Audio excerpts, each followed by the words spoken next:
The city countdown hit 0047. No one knew what happened at 0. Everyone agreed it felt judgmental. License sat in the armored transport, hands locked at 10 and 2, posture immaculate, eyes twitching. "I want it on record," he said, "that if we die here, it will be because you wouldn't get in the truck." "We're discussing strategy," Just In Case replied. "You are fondling backpacks," License snapped. "I have 12 licenses and all of them say go." Behind the truck, Read the Manual cleared his throat. Loudly, intentionally. "According to the official disaster response handbook," he said, holding up a book thick enough to legally count as furniture. "This is the part where we establish a chain of command." Everyone stared at him. "I can read it aloud?" he offered. "No," 6 voices said in unison. "Too late," he said, already turning the page. Bare Minimum leaned against the truck. "I vote we do whatever requires the least explanation." "That's not how voting works," Procrastinator Man said. Bare Minimum shrugged. "Then I abstain." The sisters, doing too much. The sisters arrived exactly when predicted, which was annoying. Marathon jogged in, smiling, not breathing hard, not even stretching. "We finished phase 1, she said. "There was a phase 1? Just In Case asked. "Yes," she replied. "You were late to it. Snapshot was already live streaming." "Don't worry," she told the camera. "They're heroes. They just need motivation." She zoomed in on Read the Manual mid-sentence. And here we have a man explaining why he hasn't helped yet. Second opinion checked vitals on someone who hadn't fallen over yet. "I pre-diagnosed," she said happily. "It saves time." License stood up out of the truck. "I can relocate civilians.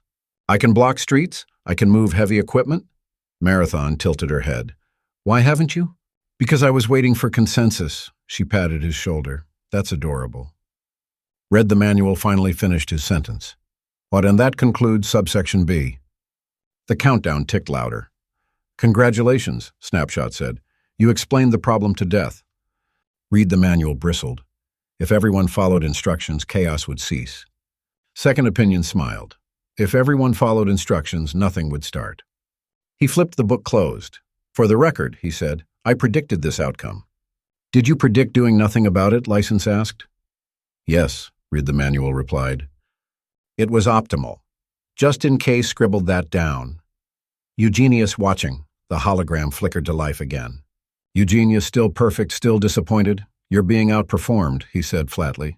"That's not constructive," Procrastinator Man muttered. "You were never constructive," Eugenius replied instantly.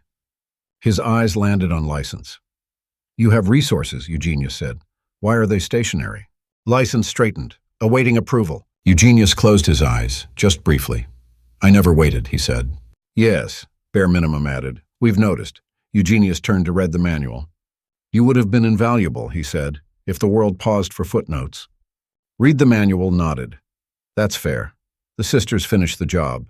Marathon evacuated the last zone before anyone noticed it needed evacuating. Second Opinion cured 3 things that hadn't technically happened yet. Snapshot uploaded a photo titled, "Heroes Discussing." It went viral.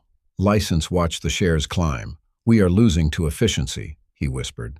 "Yes," Read the Manual said. "I warned you." Page 14, Just In Case opened a bag. "I have something—" "No," said Mother Magnificent from the porch without looking up. He closed it. The countdown stopped, nothing exploded. The sisters regrouped, satisfied. Marathon checked her watch, ahead of schedule. Snapshot smiled. "Great lighting." Second Opinion labeled a vial, "Told you so." Eugenius watched silently. The brothers stood there, armed, capable, late. "So," Procrastinator Man said, "same time tomorrow?" License groaned. Read the Manual reopened his book. Bare Minimum shrugged. "At least we showed up." Eugenius disconnected the feed. Mother Magnificent sighed from the house, and somewhere deep down the brothers felt something worse than failure. They had been technically unnecessary,